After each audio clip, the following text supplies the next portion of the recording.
les vulnérables. Nous espérons que nos réflexions bibliques nous mèneront à des actions saintes pour la gloire de Dieu. Nous devons reconnaître qu'en tant qu'Église évangélique, nous en sommes à peine à nos balbutiements.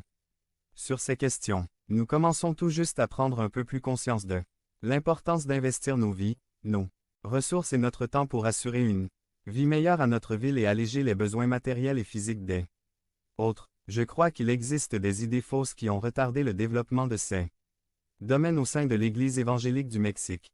L'une d'elles est de voir la personne selon un dualisme anthropologique, c'est-à-dire que la personne est considérée comme étant réellement l'aspect spirituel de la personne et que l'aspect matériel est, au mieux, accessoire ou secondaire. L'important est que son âme soit sauvée, même s'il meurt de faim. Mais la Bible nous amène à voir la personne de manière globale.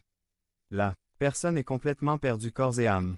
Et le salut est complet, dans le corps et dans l'âme. Ainsi, les aspects matériels de la personne sont également importants et méritent d'être pris en compte, comme la santé, le logement, la nourriture, l'emploi, etc.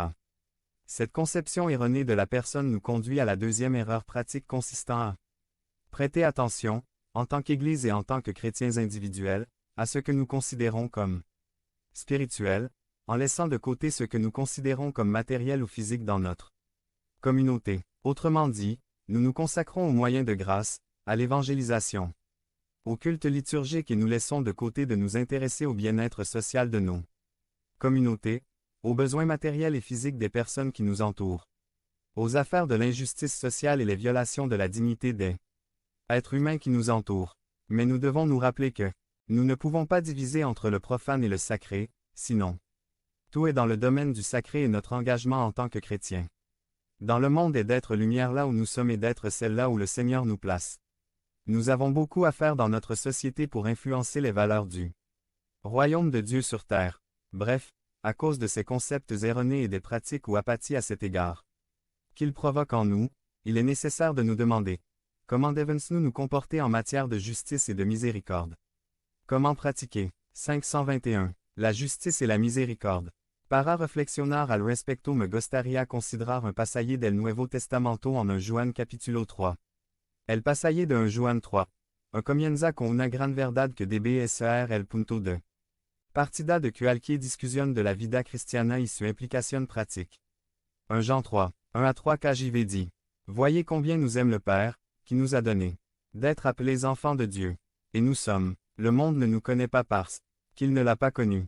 2 bien-aimés, maintenant nous sommes enfants de Dieu, et ce que nous serons n'a pas encore été révélé. Mais nous savons que lorsqu'il apparaîtra, nous lui ressemblerons car nous le verrons tel qu'il est. 3 Et quiconque a cette espérance en lui se purifie, comme lui-même est pur. Jean commence ce chapitre en faisant une déclaration qui devrait remplir le cœur de joie de tout vrai croyant en Jésus-Christ. L'apôtre dit que nous devrions nous émerveiller, être émerveillés par quelque chose que nous avons reçu de Dieu. Jean dit, regardez combien le Père nous aime en nous donnant son nom de famille, combien le Père nous aime en nous accordant d'être appelés enfants de Dieu. Être enfant de Dieu n'est pas quelque chose d'universel comme nous pouvons le constater. Nous sommes, tout, une création de Dieu, mais le Seigneur manifeste son amour d'une manière particulière envers ceux à qui il accorde d'être appelés ses enfants. Joanne confirme, c'est ce que nous sommes. C'est notre identité. Être enfant de Dieu. D'emblée, cela établit un contraste entre celui qui est enfant de Dieu et le monde. L'enfant de Dieu a connu Dieu, mais le monde, le système de vie qui ne reconnaît pas Dieu, déteste Dieu et ses enfants. En raison de notre origine et de notre identité, le monde ne nous comprend pas non plus, il ne nous tolère pas, il ne nous tolère pas, il nous déteste. De nos jours, n'importe qui peut écrire ou télécharger n'importe quelle déclaration ou pensée personnelle tordue sur les réseaux sociaux, et cela est applaudi, respecté et toléré. Point. Mais lorsqu'un chrétien écrit une vérité biblique éternelle qui contredit les mensonges du monde, il reçoit immédiatement des centaines de commentaires de haine, d'intolérance et de manque de respect. Jean dit que le monde ne nous connaît pas, nous, les enfants de Dieu, parce qu'il ne connaît pas non plus notre Père. Mais Jean poursuit en disant que cette identité d'enfant de Dieu par le pur amour et la volonté du Père Céleste a encore quelque chose à révéler. Notre identité ne s'est pas encore manifestée dans toute sa splendeur. Mais le jour viendra où le Christ reviendra, où notre identité d'enfant de Dieu montrera toute sa glorieuse splendeur parce que notre Sauveur est glorieux. Ce jour-là, nous lui ressemblerons parce que nous le voyons tel qu'il est. Et j'en conclus que ces vrais enfants de Dieu qui gardent cette espérance de voir le Seigneur face à face, essaient de vivre dans la pureté devant Dieu. Parce que notre Seigneur est pur. Autrement dit, si vous avez vraiment cru au Christ, si vous avez reçu par grâce l'amour incomparable de Dieu, si vous êtes resté sans voix devant l'amour du Père, si vous êtes vraiment un enfant de Dieu sauvé par la grâce par la foi en Jésus-Christ, alors cette réalité doit atterrir dans la vie quotidienne. Cela doit se manifester dans vos pensées, vos décisions, vos paroles et vos actions. Être chrétien n'est pas simplement une question d'arguments et de théorie. Être chrétien, être enfant de Dieu, c'est mener une vie quotidienne guidée et fondée sur les réalités spirituelles que Dieu a créées à travers le Christ. C'est le point de départ à partir duquel découle tout ce dont j'en parle dans ce chapitre. Le point de départ est le grand amour de Dieu qui a fait de nous ses enfants et que cet amour reçu par grâce nous transforme non seulement pour être appelés enfants de Dieu, mais pour nous comporter comme tels. Je suis le plus jeune de 4 frères et nous avons tous les 4 étudié dans la même école, au moins. Notre éducation de base, de nombreux professeurs qui ont enseigné à mes frères étaient aussi mes professeurs. Alors, quand ce fut à mon tour de faire mon parcours dans cette école, la renommée des Madras m'a précédé. La question obligatoire de ces premiers jours de l'année scolaire des professeurs. Est-ce que ta sœur est Nelly ou Lottie ou Ruben Madera? Mes frères étaient connus dans cette école pour être d'excellents élèves et ici sont arrivés les derniers. Madera. Et à votre avis, qu'est-ce qu'on attendait? Que je serais aussi une Madera. Dieu merci, je n'ai pas quitté la caste Madera en si mauvais chemin. Mais j'ai compris qu'être Madera avait des implications dans la vie quotidienne. De la même manière, faire partie de la famille de Dieu, être un enfant de Dieu, a aussi des implications évidentes dans la vie quotidienne. Il existe certaines attentes auxquelles les enfants de Dieu devraient et peuvent répondre. L'apôtre Jean résume l'un des principaux, sinon le plus important, dans 1 Jean 3, 11. Voici le message que vous avez entendu depuis le début, que nous nous aimons les uns les autres. Ce message ne perd ni son éclat ni sa validité.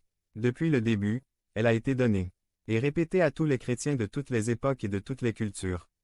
Le message n'est pas ambigu et il ne faut pas non plus de nombreuses années d'études au séminaire pour comprendre son contenu fondamental. Ce message est aimons-nous les uns les autres. J'en souligne que s'il y a quelque chose qui caractérise les vrais enfants de Dieu, c'est précisément leur grande capacité à s'aimer les uns les autres. Parce que justement, ils ont reçu de Dieu le plus grand amour. Et comment ne pas aimer si on a été aimé de cette manière? Alors frères, en pensant à notre thème de justice et de miséricorde, à la lumière de cela, nous devons dire que l'amour est central pour les enfants de Dieu. Il est donc essentiel, pour les enfants de Dieu, de s'impliquer dans les questions de justice et de miséricorde. S'aimer les uns les autres est le résultat direct du fait d'avoir été aimé par Dieu et d'avoir été adopté dans la famille de Dieu. Que font les enfants de Dieu? La réponse est, ils aiment, et l'apôtre Jean continuera de souligner l'importance et la pertinence de s'aimer les uns les autres. C'est pourquoi nous disons ce jour, l'amour est la marque caractéristique des enfants de Dieu. Toutes les familles portent une marque ou un sceau qui les identifie en tant que membres de cette unité familiale. C'est peut-être la forme du nez, ou les cheveux bouclés, la forme des mains ou la couleur des yeux, le timbre de la voix, la façon dont il marche ou peut-être même la façon dont il rit.